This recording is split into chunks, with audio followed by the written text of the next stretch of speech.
ადამიანის უფლებათა ევროპულმა სასამართლომ ბათუმელებისა და ნეტგაზეთის დამფუძნებლის მზიამაღლობელი საჩურის განხილვა დაიწყო. ახალგაზრდა იურისტთა ასოციაციამ, რომელიც მედია მენეჯერის უფლებებს იცავს, ამაღლობელის მიმართ ყველაზე მკაცრი აღკვეთის ღონისძიების გამოყენებასთან და მის სისხლის სამართლის საქმეში არსებულ არაერთ პროცედურულ დარღვევასთან დაკავშირებით ადამიანის უფლებათა ევროპულ სასამართლოს 2025 წლის 28 აპრილს მიმართა. საჩუარში ნათქვამია, რომ მზიამაღლობელის მიმართ დაირღვა ადამიანის უფლებათა ევროპული კონვენციის ისეთი ფუნდამენტური უფლებები, როგორიცაა თავისუფლებისა და უსაფრთხოების უფლება, საქმის სამართლიანი განხილვის უფლება, პირადი და ოჯახური ცხოვრების დაცულობის უფლება და გამოხატვის თავისუფლება. საიასკმის სტრასბურგის სასამართლოში საქმის არსებითი განხილვა საჩურის წარდგენიდან შემჭიდროებულ ვადაში 2 თვეში დაიწყო.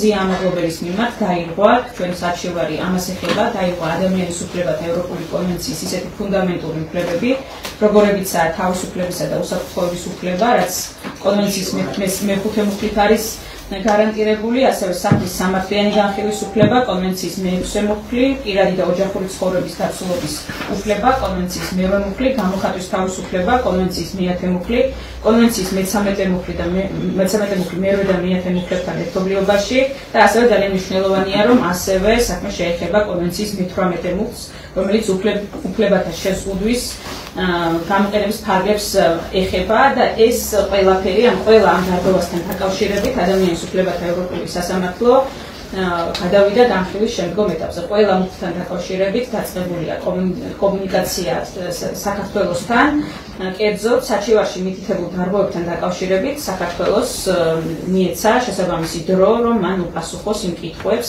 რა კითხვებიც ამ საქმიდან გამომდინარე სასამართლოს ამ ეტაპზე აინტერესებს. ეს არის ძალიან მნიშვნელოვანი პროცესი. კიდევ ერთხელ საზოგადოებას გვინდა შევახსენოთ, რომ მზიამაღლობელი რჩება უკანონო პატიმრობაში და სწორედ აი ამ პატიმრობას ეხება არსებითად მზიამაღლობელი, რომელსაც პოლიციაზე თავდასხმის ბრალდების გამო 4-დან 7 წლამდე პატიმრობა ემუქრება, უკვე მე-6 თვეა წინასწარ პატიმრობაში იმყოფება. საერთაშორისო ორგანიზაციებისა და უფლებადამცველების შეფასებით, ამაღლობელი პოლიტიკური პატიმარია და ის ჟურნალისტური საქმიანობის გამო ისჯება.